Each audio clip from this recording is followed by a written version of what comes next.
അമലോത്ഭവ മാതാവിന്റെ തിരുസ്വരൂപവും വഹിച്ച് നടന്ന പട്ടണ പ്രദക്ഷിണം ഭക്തിസാന്ദ്രമായിരുന്നു.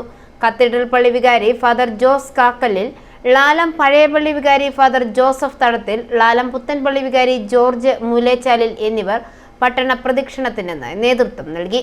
9-ാം തീയതി രാവിലെ 11:15 മാതാവിന്റെ തിരുസ്വരൂപം കപ്പേളയിൽ തിരികെ പ്രതിഷ്ഠിച്ചതോടെ തിരുനാളിന് സമാപനമായി.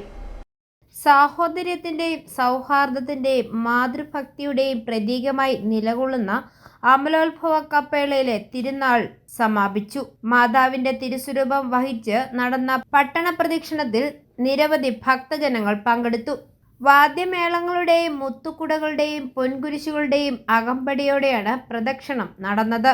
ലാലം പഴയപള്ളി grotto market junction, civil station, TB റോഡിലുള്ള പന്തൽ, ന്യൂ ബസാർ, കട്ടക്കയം റോഡ്, ലാലം പഴയപാലം ജംഗ്ഷൻ എന്നിവിടങ്ങളിലൂടെ എത്തി പ്രധാന വീതിയിലൂടെ കുരിശുപള്ളിയിലെത്തി. പരിശുദ്ധ അമ്മയുടെ മുൻപിൽ കൂപ്പുകരങ്ങളുമായി പതിനായിരങ്ങളാണ് തിരുനാൾ ദിവസങ്ങളിലായി എത്തിയത്. കത്തീഡ്രൽ പള്ളി വികാരി ഫാദർ ജോസ് കാക്കലിൽ, ലാലം പഴയ പള്ളി വികാരി ഫാദർ ജോസഫ് തടത്തിൽ, ലാലം പുത്തൻ പള്ളി വികാരി ജോർജ് മൂലേച്ചാലിൽ എന്നിവർ പട്ടണ പ്രദക്ഷിണത്തിന് നേതൃത്വം വഹിച്ചു.